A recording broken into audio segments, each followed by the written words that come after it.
Bismillahirrahmanirrahim. Assalamualaikum warahmatullahi wabarakatuh. Teman-teman yang dirahmati Allah, sudah bangun semua? Sudah berwudu semua? Sudah berdoa semua? Hari ini kita akan makan sahur dengan nikmat yang diberikan oleh Allah Subhanahu wa Ta'ala. Apapun menunya, apapun makanannya, semoga teman-teman bisa menikmati dan bersyukur kepada Allah kita masih bisa makan sahur.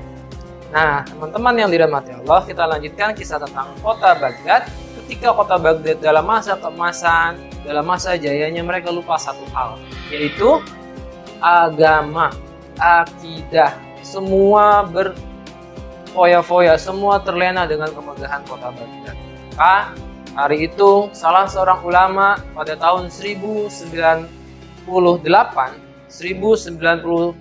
atau 1095 yang bernama Imam Al-Ghazali pernah bilang kepada orang-orang, menangis di Palestina, menangis di Baitul Maqdis. Kata beliau, orang-orang bertanya kepada beliau, kenapa Anda menangis wahai Imam? Aku takut, kata beliau, Imam Baitul Maqdis akan jatuh ke tangan orang-orang kafir. Maka di tahun 1099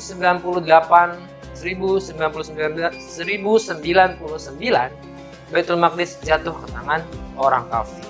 Sejak saat itu Imam Al-Ghazali pergi ke Makkah lalu berkata, ayo kita rebut kembali Baitul Maqdis dari tangan orang kafir. Kita belajar, kita berjihad, berjuang di jalan Allah Subhanahu wa Ta'ala. Tapi orang Islam saat itu takut.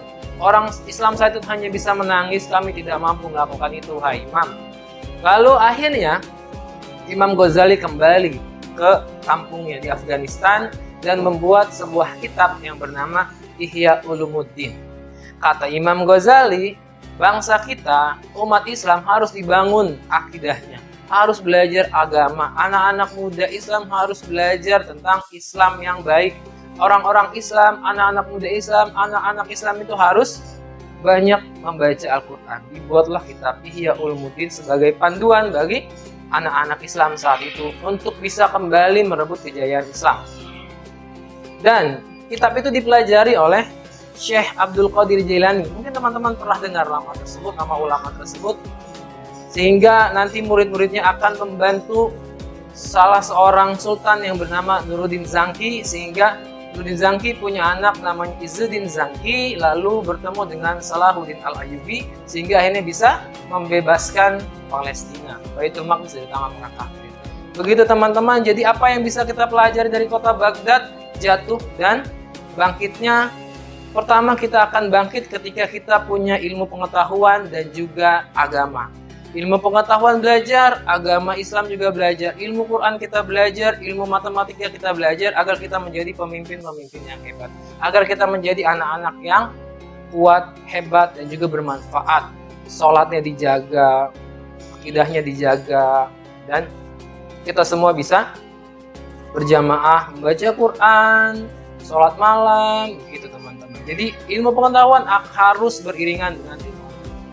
Yang kedua, ketika kita jauh dari Allah, tidak mau belajar, maka tunggulah kehancurannya. Seperti kota Baghdad yang hancur saat itu, yang runtuh saat itu oleh pasukan Hulagukan dari Mongol. Gitu teman-teman.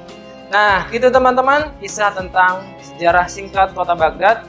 Semoga kita bisa mengambil pelajaran yang baik, sehingga kita bisa menjadi umat yang pandai belajar dan juga bisa menapaktilasi kejayaan kota Baghdad. Aku punya pertanyaan, silakan jawab di bawah di kolom komentar, sebutkan nama dan kelas lalu jawab pertanyaannya. Pertama, siapakah yang membangun kota Baghdad? Kedua, siapakah pendiri kota Baghdad? Yang ketiga, kenapa Baitul Maqdis itu jatuh ke tangan orang kafir? Dan keempat, apa yang bisa kita pelajari dari sejarah kota Baghdad? Begitu teman-teman, selamat makan sahur. Semoga kita semua diberikan keberkahan oleh Allah Subhanahu wa Ta'ala.